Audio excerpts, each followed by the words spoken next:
ہے قاسم ہے قاسم ہے قاسم ہے قاسم ہے قاسم ہے قاسم ہے قاسم کبھی اس ٹکڑے پر ہے قاسم کبھی اس ٹکڑے پر ہے قاسم ہے قاسم ہے قاسم ہے قاسم ہے قاسم ہے قاسم ہے قاسم ہے قاسم ہے قاسم کبھی صحرا دیکھ کے روتی تھی کبھی غش کھا کے گر جاتی تھی کبھی صحرا دیکھ کے روتی تھی کبھی غش کھا کے گر جاتی تھی بحال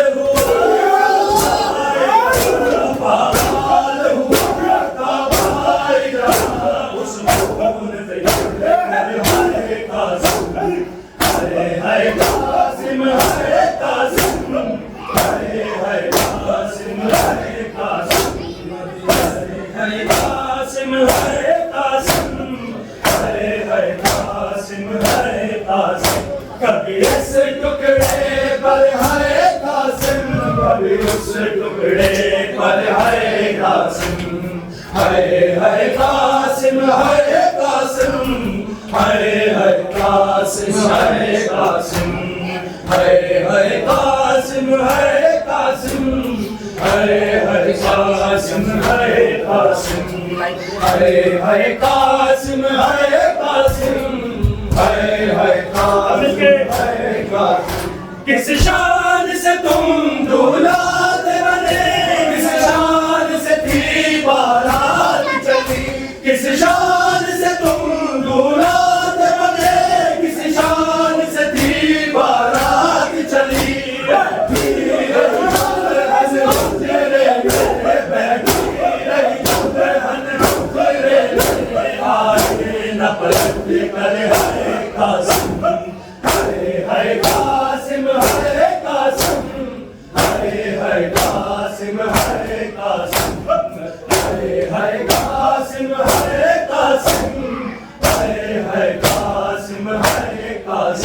کبھی اس ٹکڑے پر ہے قاسم کبھی اس ٹکڑے پر ہے قاسم ہے قاسم ہے قاسم ہے قاسم ہے قاسم ہے قاسم ہے قاسم ہے قاسم ہے قاسم ہے قاسم ہے قاسم ہے قاسم ہے قاسم فرمان کہا بیٹا قاسم کہہ دینا دادی زہرا سے فرمان کہا بیٹا قاسم کہہ دینا دادی زہرا سے غربت کی کمائی ٹکڑوں میں غربت کی کمائی ٹکڑوں میں بھیجی ہے سجا کر ہے قاسم ہے قاسم ہے قاسم ہے قاسم ہے قاسم ہے قاسم ہے قاسم ہے قاسم ہے قاسم کبھی اس ٹکڑے پر ہے قاسم کبھی اس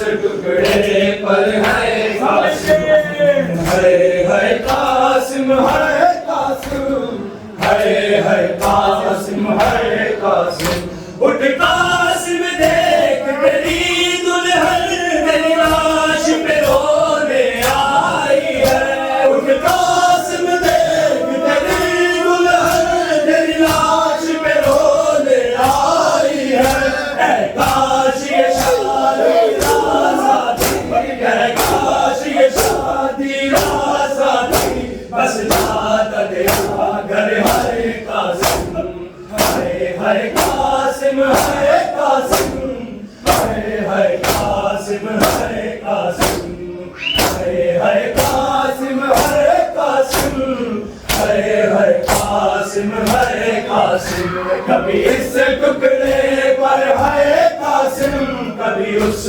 ٹکڑے پر ہائے قاسم ہائے ہائے قاسم ہائے قاسم ہائے ہائے قاسم ہائے قاسم ہائے ہائے قاسم ہائے قاسم ہائے ہائے قاسم ہائے قاسم ہر سال محرم کو مہندی تیری یاد میں قاسم اٹھتی ہے ہر سال محرم کو مہندی تیری یاد میں قاسم اٹھتی ہے دولہا دولہا قاسم دولہا دولہا دولہا قاسم دولہا ہوتا ہے لبوں پر ہائے قاسم ہائے ہائے قاسم ہائے قاسم ہائے ہائے قاسم ہائے قاسم ہائے ہائے قاسم ہائے قاسم ہائے ہائے قاسم ہائے قاسم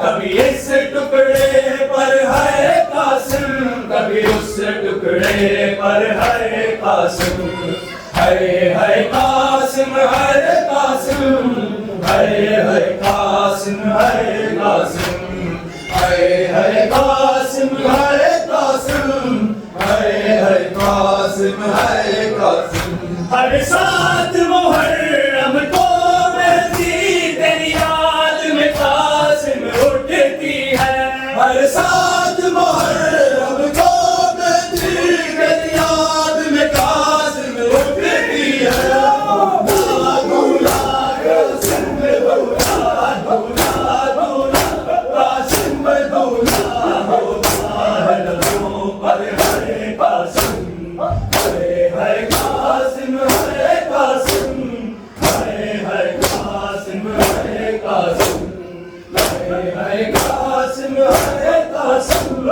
ہائے ہائے قاسم ہائے قاسم کبھی اس ٹکڑے پر ہے قاسم کبھی اس ٹکڑے پر ہے قاسم ہائے ہائے قاسم ہائے قاسم ہائے ہائے قاسم ہائے قاسم ہائے ہائے قاسم ہائے قاسم ہائے ہائے قاسم ہائے قاسم گویا ٹکڑے ٹکڑے لال لہر میرے باب حسن کا پاک جگر گویا ٹکڑے ٹکڑے لال لہر میرے باب حسن کا پاک جگر ہوئی ٹکڑے ٹکڑے مجھ مقتل ہوئی ٹکڑے ٹکڑے مجھ مقتل تیری لاش برادر ہے قاسم ہائے ہائے قاسم ہائے قاسم ہائے ہائے قاسم ہائے قاسم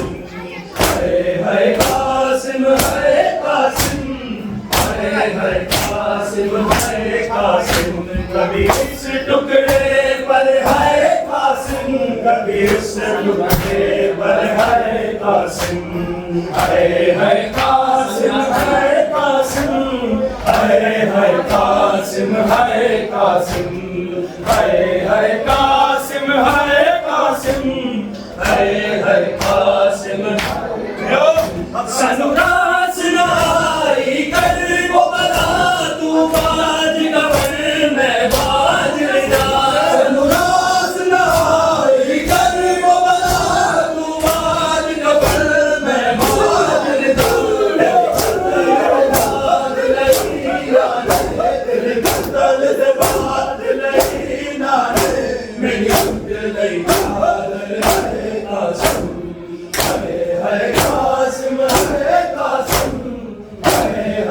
قاسم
السلام عليك يا ابن رسول الله السلام عليك يا ابن أمير المؤمنين وابن سيد المرسلين السلام عليك يا ابن فاطمة الزهراء سيدة النساء العالمين السلام على الحسين وعلى علي بن الحسين وعلى أولاد الحسين وعلى أصحاب الحسين جميعا ورحمة الله وبركاته السلام عليك يا غريب البر والسلام عليك يا معين الضعفاء والفقراء السلطان والحسين يا علي بن موسى الرضا ورحمة الله وبركاته السلام عليك يا غريب البر السلام عليك يا صاحب العصر والزمان الأمان من فتن الزمان ومن زوال الإيمان ومن شر الشيطان عجل الله تعالى فرجك وسهل الله تعالى مخرجك وظهورك ورحمة الله وبركاته